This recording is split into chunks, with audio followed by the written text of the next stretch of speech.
Olá, pessoal! Vamos continuar aqui aos pontos aí que fazem a criatividade. O primeiro, seja amigo do seu CCA, que é o córtex singular anterior, e ele está falando sobre hackear a criatividade. E a gente vai entrar no ponto 2. São 7 pontos ao todo e vamos lá, vamos entrar de cabeça aqui. No início desse capítulo, falamos sobre a noção datada de um cérebro dividido entre o lado direito e o lado esquerdo, em que a criatividade residia no lado direito e a lógica no lado esquerdo. Desde então, aprendemos que são necessários ambos os lados do cérebro para ser criativo. Também sabemos que há diferenças reais e críticas entre os hemisférios, e essas diferenças são importantes para a criatividade. Uma das maiores diferenças é a parte versus o todo. O lado esquerdo do cérebro é orientado para os detalhes, enquanto o direito quer compreender o panorama geral. O lado esquerdo vê as árvores, o direito repara a floresta. E se seu interesse é treinar a criatividade, precisamos aprender a usar o lado direito do cérebro para assimilar esse panorama mais geral. Então, esse ladinho daqui. Esse é outro motivo pelo qual o humor é importante. Em momentos de crise, focamos os detalhes. Queremos saber se há dados disponíveis para a resolução de problemas aqui e agora. Ficamos analíticos e lógicos e preferimos um plano de ação simples com grandes chances de sucesso. Quando estamos relaxados, o sistema toma outra direção. A perspectiva se expande, ficamos mais propensos a começar a pensar no contexto mais amplo e, consequentemente, a nos envolver com o lado direito do cérebro. Mas isso não significa que o bom humor seja a única maneira de fazer com que o cérebro começar a pensar no panorama geral. Visões mais amplas também ampliam a atenção. Quando você literalmente enxerga a distância, também a vê no sentido figurado. É por isso que, na natureza, o tempo é tão fortemente relacionado a insights criativos. Esse tempo age como um período de incubação e a natureza diz ao CCA para começar a considerar possibilidades mais remotas. Uma vez que a natureza também tem efeitos significativos na melhora do humor. Isso amplia ainda mais a capacidade do CCA de encontrar essas conexões distantes e aumentar ainda mais a criatividade. Nessa mesma linha, ficamos em lugares pequenos e apertados, causa o efeito contrário. Isso reduz a atenção, leva-nos a focar as partes e não o todo. Então, em termos práticos, saia debaixo da mesa. Vá lá fora, olhe em volta, repita conforme necessário. Então, esse número 2, ele expanda seus horizontes.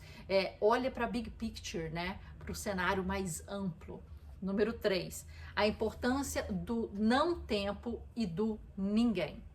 Não tempo foi a expressão que criei para a vasta extensão de vazio entre as 4 horas, quando o início da minha sessão matinal de escrita e às 7h30 da manhã, quando o restante do mundo acorda. Isso é o não tempo, um ápice de escuridão que não pertence a ninguém. O dia ainda não amanheceu, portanto as preocupações ainda não apareceram. Há tempo para esse luxo final, a paciência. Se levo 2 horas para estruturar uma frase, quem se importa? É o não tempo. Se você precisa escrever 5 parágrafos, jogue-os fora, escreva mais 5. Não há relógios no não tempo. E a criatividade precisa desse não tempo. Muitas vezes, prazos podem ser estressores.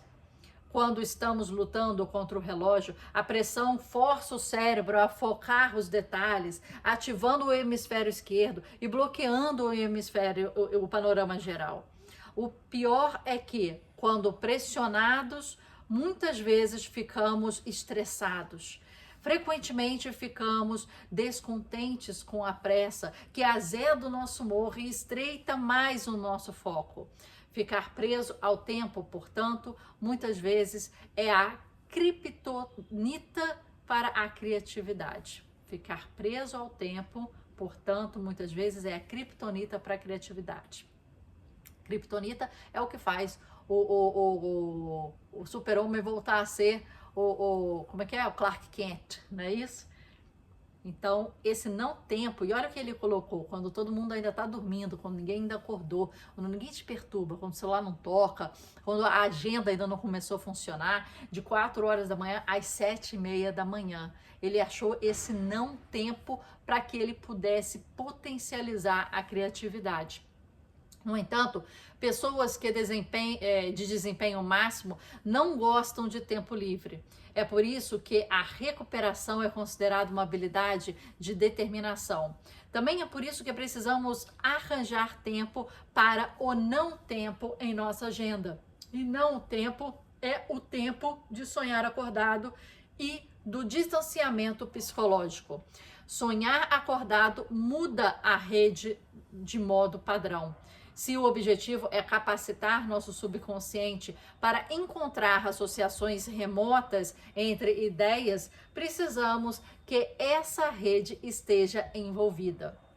Também precisamos de determinada distância de nossos problemas, o que é outro objetivo, porque o não tempo é tão crucial.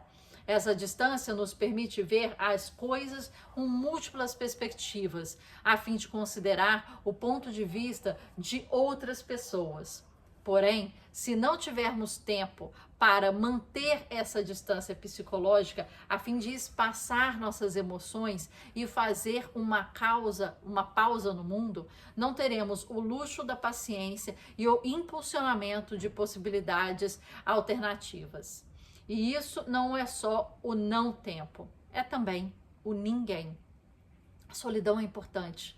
Sem dúvida, uma quantidade grande de criatividade exige colaboração, mas a fase de incubação requer o oposto. Fazer uma pausa no bombardeamento sensorial do mundo dá ao cérebro ainda mais motivos para perambular por cantos remotos. Um estudo de 2012, conduzido por psicólogos da Universidade de Utah, por exemplo, revelou que após 4 dias sozinhos em meio à natureza, os sujeitos da pesquisa tiveram um resultado 50% melhor em testes padrão de criatividade. Esse é o outro motivo para afastar as distrações e começar o seu dia com concentração ininterrupta de 90 a 120 minutos. É um fluxo elevado de não tempo e de ninguém que, no longo prazo, paga dividendos significativos. Interessante isso que ele está colocando, né? Nunca tinha visto esse negócio de ninguém e não tempo. Mas legal. Número 3 foi esse. Número 4. Reconhecimento de padrões, parâmetros de busca e 3 martinis no almoço. Vamos lá. Foi um estudo estranho. Em janeiro de 2012, cientistas da Universidade de Chicago exigiram um filme de animação a 40 voluntários. Metade do grupo apenas assistiu o filme. A outra metade assistiu ao filme enquanto bebia coquetéis à base de vodka. Depois, todos receberam uma tarefa criativa de resolução de problemas de uma variedade já conhecida. Foram apresentadas aos voluntários 3 palavras como doce, duro e fruta. E foi solicitado que eles escolhessem uma 4ª que pudesse combinar com cada uma, como pão. Antes de começarem a beber, o desempenho de ambos os grupos na tarefa foi praticamente o mesmo. Depois, nem tanto. Acontece que os bêbados, um exagero aí, já que os voluntários embriagados beberam um nível de álcool de 0,075, pouco abaixo do limite legal de 0,08, se saíram melhor do que os sóbrios em termos de velocidade e precisão. Em média, os embriagados resolveram enigmas em 11,5 segundos e os sóbrios precisaram de 15,2 segundos. Além disso, os bêbados acertaram 9 respostas, em comparação com as 6 respostas corretas dos abstêmios. Existe uma moral para essa história? Para ser criativo, é preciso voltar os dias em que se tomavam 3 martinis no almoço? Talvez. Ou talvez haja uma maneira mais fácil. Primeiro, vamos pensar nos motivos pelo qual a bebida nos ajuda a resolver enigmas de associação remota. O cérebro é um sistema de reconhecimento de padrões. Em pessoas sóbrias, quando o sistema vai em busca de padrões, ele tende a pesquisar redes conhecidas e locais. A criatividade exige uma abordagem mais tóxica. Em vez de vasculhar territórios conhecidos, precisamos revirar os cantos empoeirados do cérebro, o quarto dos fundos ou os armários esquecidos. Então, por que beber ajuda? A bebida atenua o foco e amplia a atenção. A embriaguez atua de mesma forma que paisagens grandes na natureza. Ela informa ao CCA que comece a buscar ideias remotas. Ela expande novos parâmetros de busca, ampliando o tamanho da base de dados pesquisada pelo sistema de reconhecimento de padrões. Pessoas bêbadas são mais brincalhonas do que as sóbrias. Ao brincar, o medo de falhar se reduz e corre-se mais riscos. É por isso que as pessoas resolvem mais problemas de associação de palavras após assistirem a um filme divertido. A diversão faz surgir o bom humor, e o que aumenta a capacidade do cérebro de encontrar conexões mais remotas. Então, alguma dessas coisas se traduz em experiências cotidianas? Então, alguma dessas coisas se traduz em experiências cotidianas?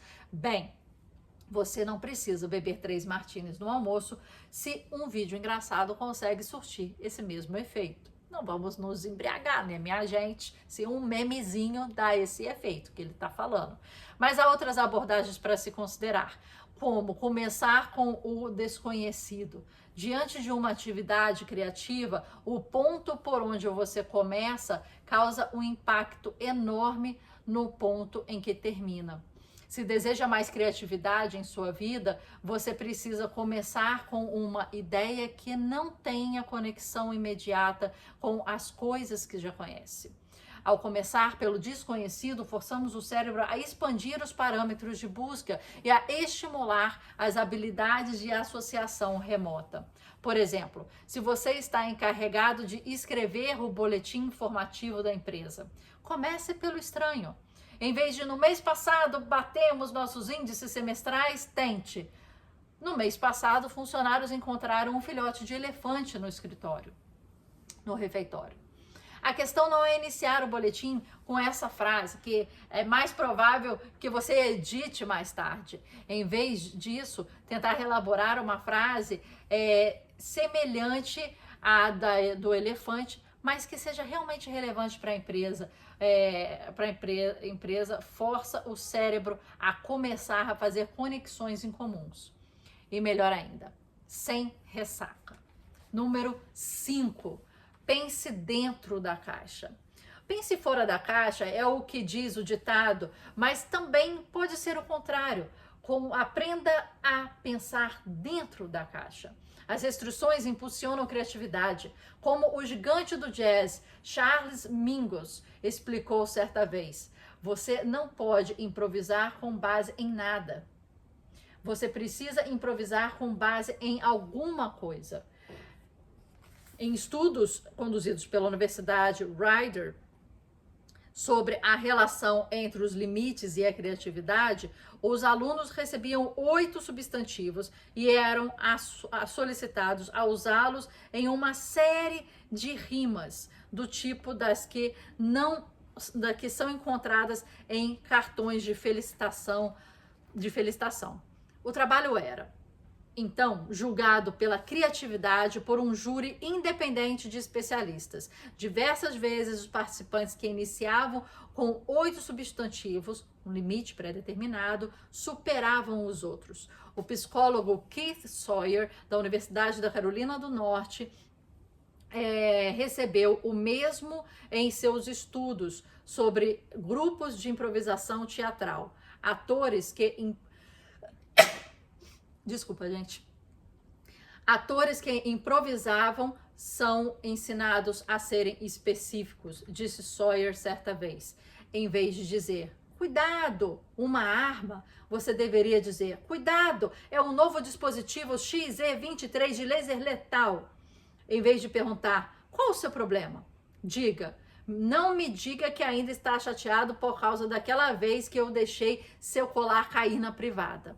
A questão é, limites acionam a criatividade. A página em branco é muito branca para ser útil. É por isso que, quando trabalho, uma das minhas regras cardinais é sempre conheça seus inícios e seus fins. Estes são os limites que libertam.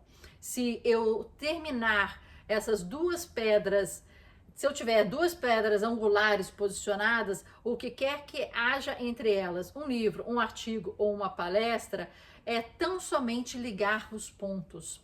Porém, sem esses pontos para ligar, posso ficar empacado, ou pior, perder tempo perambulando sobre terrenos tangíveis, o que ajuda a explicar porque meu primeiro romance levou 11 anos para ficar pronto. Se a criatividade é necessária, não saber aonde você está indo é o jeito mais rápido de nunca chegar lá. Uma ressalva importante. Muitas pessoas acreditam que restrições de tempo, ou seja, prazos, são um limite que estimula a criatividade. Talvez sim, talvez não. Anteriormente, aprendemos que não sentir a pressão do tempo era uma das chaves para fomentar a criatividade. Isso continua valendo. Porém, também é verdade que prazos podem impedir os projetos criativos e se arrastem definitivamente. Basta deixar esse prazo distante o suficiente para incluir períodos longos de não tempo na sua agenda. Em outras palavras, prazos criativos devem caber dentro do ponto ideal de habilidades e desafios, potentes o bastante para nos esticar, mas não tão duros a pontos de nos arrebatar. Então ficamos aí com esses pontos. Achei que eles fazendo esses pontos rapidinhos, né, foram pílulas de pontos, que até a gente já sabe, ou já viu, né, a restrição, limites, regras, né, tempos, prazos, tudo potencializa, né, a criatividade. Então pense dentro da caixa. Reconhecimento dos padrões, parâmetros de busca e os 3 martinis de almoço. Então ele reforça aí a questão do humor, né? A importância do não tempo e do ninguém. Acho que esse foi o mais importante para mim aqui nessa nossa leitura, porque esse tempo normalmente não é usado, ele é dormido, né? Mas às vezes a gente usa o tempo do nosso dia para nada, vendo altas horas aí de celular ou de maratona de seriado. Então a gente poderia dormir um pouco mais cedo, acordar mais cedo, mas usar esse não tempo e esse ninguém de uma forma mais estratégica, de uma forma mais inteligente, né? Esse tempo em que não há contato e não há demandas e não há gente te pipocando, escrevendo e o mundo ainda não acordou, o café ainda não foi feito. Esse é o tempo de você se conectar com você mesmo. E aí ele chega num ponto muito importante, a solidão. É um momento em que muito possivelmente você também está sozinho. Você está em casa sozinho, marido, mulher, papagaio, filho, não sei o que, está dormindo ainda. Mas que você tem aquela paz de ninguém te chamar, mãe, né? Eu chamar seu nome, para você se conectar com você, com o seu ser, com a sua solidão, com a sua solitude, para você poder produzir, pensar, entrar ali num processo, né? Até de fazer esses pontos que ele tinha falado antes, a gratidão, a atenção plena, né? E esses outros pontos citados no vídeo anterior. E você pode começar a fazer ali o seu ritual, né? A sua meditação, a sua reza ou oração, os seus pensamentos, né? Você pode pensar, começar a fazer ali, sem ninguém, sendo ninguém, num não momento, num não tempo. Esse momento, assim, de madrugada também, né? De 1 às 3, de meia-noite a 3, aí depende, né? Eu acho que a gente deve ser cronoafetivo, né? Entender que às vezes tem pessoas que não funcionam às 4 da manhã, mas funcionam de meio-dia às 3 da manhã maravilhosamente bem. Então, sendo cronologicamente afetivos, você entende quando que é esse não tempo para você. Eu acho que esse foi o maior insight desse dia agora e quero dormir com isso para ver como é que eu refaço a minha agenda aí, pensando nesses pontos. O negócio é a gente saber tirar daqui e levar para a vida, né? E levar para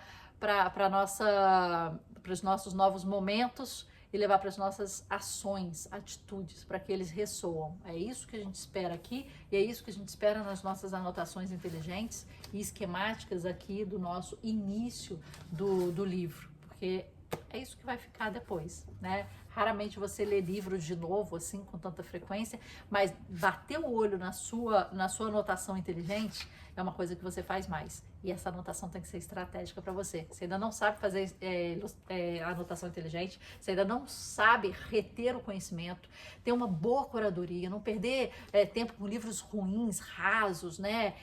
Tá aqui, ó, Leitor Supremo. Esse é o livro. Tá na Amazon e temos também um curso de mesmo nome na Hotmart, Leitor Supremo, que vai te pegar na mão e vai te ajudar a como ler e destrinchar. Aqui a gente está lendo e está comentando, mas o livro, o livro e o curso, eles explicam como você fazer anotações inteligentes, como você reter, como você escolher os seus livros, como você lembrar melhor e como você aplicar. Cheio de dicas, regras, técnicas, ferramentas e muito mais. Não perca, todos os links estão aqui abaixo. Até amanhã na próxima leitura. Vejo você.